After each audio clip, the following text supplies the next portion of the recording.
लेकिन आपको नहीं लगता कि अगर कशीदगी ऐसे जारी रहती भारत इसका बड़ा फायदा उठा सका? बिकॉज हिंदुस्तान एक बड़ी अस्करी ताकत है और हम कुछ दिनों से ज्यादा हिंदुस्तान से लड़ नहीं सकते। अजीत डोवल थे दिल्ली में, he was meeting with the secretary of national security जो ईरान के हैं, उनसे वहां पे वो मुलाकात कर। चाबहार की तामीर का काम भी भारत को दिया गया, इसमें अफगानिस्तान को भी शामिल किया गया, जिसका यकीनन भारत पाकिस्तान के खिलाफ भरपूर इस्तेमाल करेगा।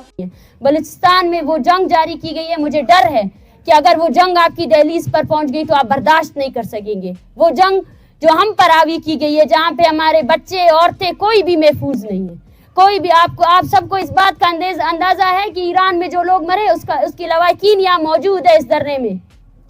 वो भी रो रहे हैं कि हमारे बच्चों को मारा गया है, मगर इसका जवाब कौन देगा? क्या इस रियासत के पास इसका जवाब है? ईरान ने बलूचिस्तान के बॉर्डर पर अपनी फौज पहुंचा दी है और मिसाइलों की बैटरियां भी।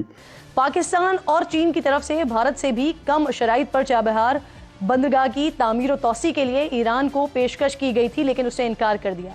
और जयशंकर जब तेहरान गए तो वहां पे ही met the president of Islamic Republic of Iran, और इसके बाद फॉरेन मिनिस्टर से भी मिले। हमें इन्होंने मंदिर की घंटी बना के रखा है, कभी इंडिया के में बजाता है, कभी ईरान के में बजाता है, कभी एक मामूली मुल्क अफगानिस्तान जैसा मुल्क जिसके पास हमने खाने का, वो भी आके हमें धमकियां। बस डरे उस दिन से कि जो जंग आप लोगों ने बलूचिस्तान के सरजमीन पर हावी की है ना, वो जंग आपके घरों तक ना पहुंचे। पाकिस्तान से कहीं ज्यादा बड़ी फौजी वो ताकत है, उस खित्ते की सबसे बड़ी फौजी ताकत है। पाकिस्तान की हिंदुस्तान से जितनी भी जंगें हुई है वो पाकिस्तान को बहुत महंगी पड़ी हैं। क्या करे जी, कभी ईरान अटैक कर रहा है तो कभी भारत आके दिखा रहा है, तो कभी अमेरिका डरा रहा है, तो कभी चाइना चपेड़े मार रहा है।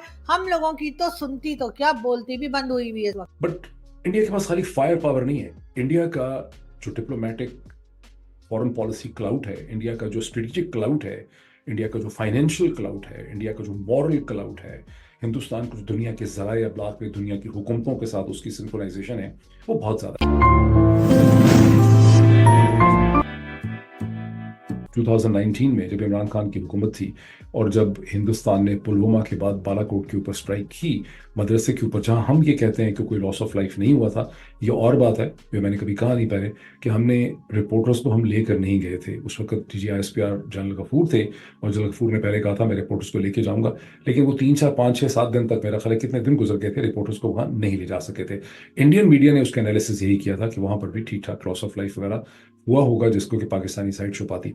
हमें यहाँ का एक का नहीं पता, लेकिन इंडिया के साथ जो मोमेंट और स्टैंड ऑफ था बालाकोट के बाद, जिसमें पाकिस्तान ने ऑक्यूपाइड जम्मू एंड कश्मीर के अंदर काउंटर स्ट्राइक्स की थी, वो एक बहुत ही डिफिकल्ट मोमेंट था। उसकी वजह यह कि हिंदुस्तान एक बहुत बड़ी फौजी ताकत है, अस्करी ताकत है, पाकिस्तान से कहीं ज़्यादा बड़ी फौजी वो ताकत है, उस खित्ते की सबसे बड़ी फौजी ताकत है। पाकिस्तान की हिंदुस्तान से जितनी भी जंगें हुई हैं वो पाकिस्तान को बहुत महंगी पड़ी हैं और मिलिटरीली हम कभी भी हिंदुस्तान का मुकाबला नहीं कर सके। वो 1965 की जंग हो या 71 की जंग हो या कारगिल का कॉन्फ्लिक्ट हो या कोई और बैटल्स हो, बिकॉज हिंदुस्तान एक बड़ी अस्करी ताकत है और हम कुछ दिनों से ज़्यादा हिंदुस्तान से लड़ नहीं सकते। पोस्ट बालाकोट जो ब्रिंक्समैनशिप पाकिस्तान को करनी पड़ी, वो बड़ी करेजियस, बड़ी बोल्ड ब्रिंक्समैनशिप थी, बिकॉज अगर लड़ाई हो जाती और लड़ाई तूल खींचती, मिसाइल स्ट्राइक शुरू हो जाती, तो कुछ दिनों से ज़्यादा पाकिस्तान उसे सस्टेन नहीं कर सकता था और इंडिया के पास बहुत ज़्यादा फायर पावर है। बट इंडिया के पास खाली फायर पावर नहीं है, इंडिया का जो डिप्लोमेटिक फॉरेन पॉलिसी क्लाउट है, इंडिया का जो स्ट्रेटेजिक क्लाउट है, इंडिया का जो फाइनेंशियल क्लाउट है, इंडिया का जो मॉरल क्लाउट है, हिंदुस्तान को दुनिया के ज़राए अब्लाग में दुनिया की हुकूमतों के साथ उसकी सिंक्रोनाइजेशन है, वो बहुत ज़्यादा है। ईरान मिलिटरीली पाकिस्तान से कमज़ोर है, हिंदुस्तान पाकिस्तान से मिलिटरीली कहीं गुना ज़्यादा स्ट्रॉन्ग है। ईरान मिलिटरीली कमज़ोर है, ईरान एक सैंक्शन कंट्री है, ईरान इंटरनेशनली आइसोलेटेड है, ईरान ने सारा क्लाउड अपना बनाया हुआ है, कभी हमास का, कभी फ़लस्तीन का, कभी मुसलमानों का कॉज उठा के, लेकिन ईरान डिप्लोमेटिकली आइसोलेटेड है, सैंक्शन कंट्री है, उसको मॉडर्न टेक्नोलॉजी नहीं मिलती है, वो कि रिसोर्स रिच है, लेकिन अपने रिसोर्सेज को आसानी से बेच नहीं सकता।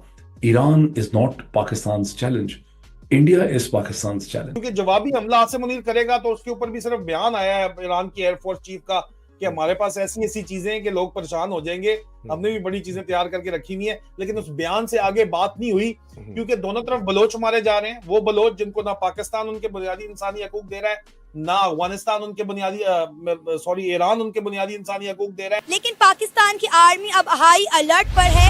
खदशा जाहिर किया जा रहा है कि ईरान की जानिब से एक बार फिर से एयर स्ट्राइक की जाएगी।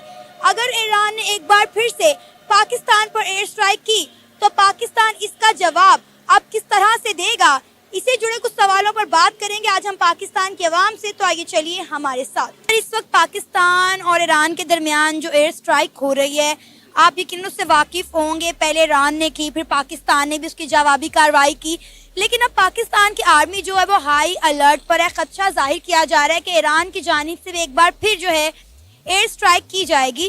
क्या कहेंगे आप इस पर? बात ऐसे ना कि हमें इन्होंने मंदिर की घंटी बना के रखा है, कभी इंडिया आके में बजाता है, कभी ईरान आके में बजाता है, कभी एक मामूली मुल्क ना अफगानिस्तान जैसा मुल्क जिसके पास हमने खाने का, वो भी आके हमें धमकियां दे रहे हैं, हम घुस के मारेंगे। क्यों हमें वो जो अपने में कोई गलतियां हैं ना तो अगले ऐसे बात कर रहा है।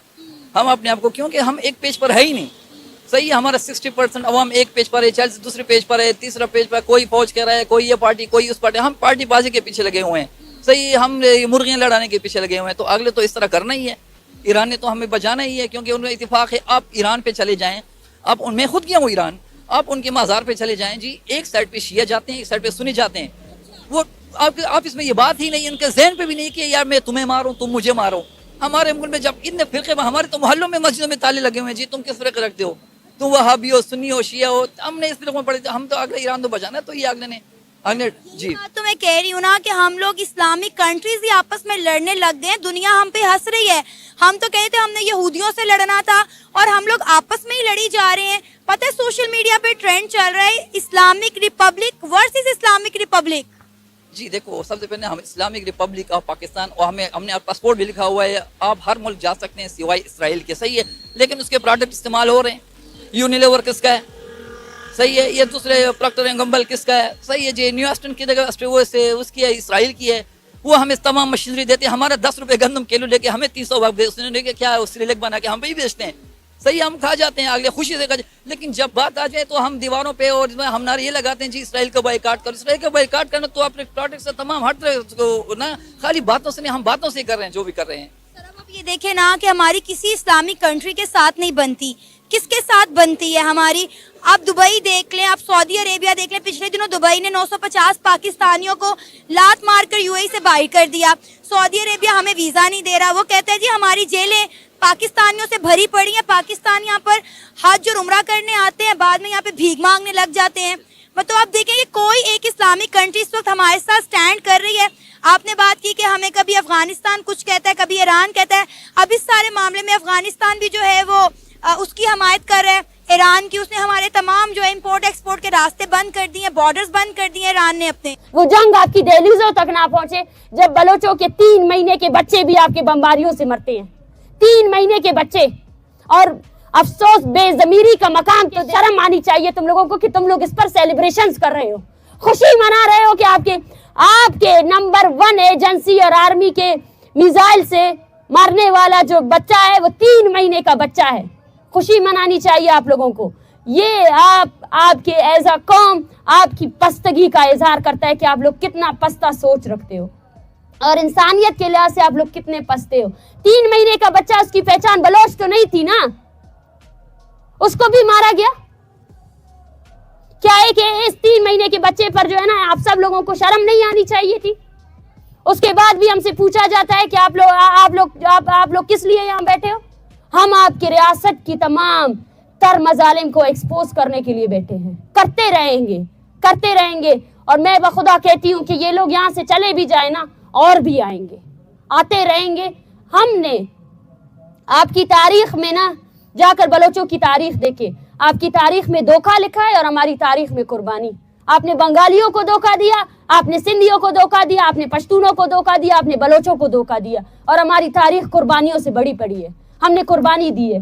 जय हिंद दोस्तों, जैसा आपने वीडियो में देखा कि ईरान और पाकिस्तान के बीच में काफी ज्यादा विवाद चल रहा है इस समय सीमाओं पे, क्योंकि अभी हाल ही कुछ दिनों पहले ईरान ने आतंकवादियों को मारने के लिए पाकिस्तान के अंदर मिसाइल भेजा, जिससे काफी ज्यादा आतंकवादी मारे गए। वहीं दूसरी तरफ पाकिस्तान ने भी एयर स्ट्राइक किया ईरान में, जिसके बाद अब ईरान और पाकिस्तान में काफी ज्यादा टेंशन बना हुआ। वहीं दूसरी तरफ कुछ पाकिस्तानी मीडिया एंकर पर्सन अभी कह रहे हैं कि इंडिया के कहने पर ही ईरान ने पाकिस्तान के ऊपर हमला किया। वहीं दूसरी तरफ कुछ पाकिस्तानी मीडिया एंकर ने बताया कि इंडिया इस समय इन सब चीजों से बहुत परे है और इंडिया इस समय इकोनॉमिक तरक्की कर रहा है और इंडिया के लिए हमारे लिए कोई बहुत बड़ी बात नहीं है और हम इंडिया से 1-2 दिन भी जंग नहीं लड़ सकते। वहीं दूसरी तरफ कुछ पाकिस्तानी मीडिया भी कह रहे हैं कि इंडिया ही ये सब करवा रहा है। आपको बता दें कि बलूचिस्तान लिबरेशन आर्मी और BLF के लोगों को भी पाकिस्तान में काफी ज्यादा परेशानी हो रही जब से ईरान ने पाकिस्तान के ऊपर अटैक किया। वहीं दूसरी तरफ आपको बता दें कि बलूचिस्तानियों के लिए महरंग बलोच ने भी एक कड़ा बयान दिया पाकिस्तानियों को और पाकिस्तानी आर्मी को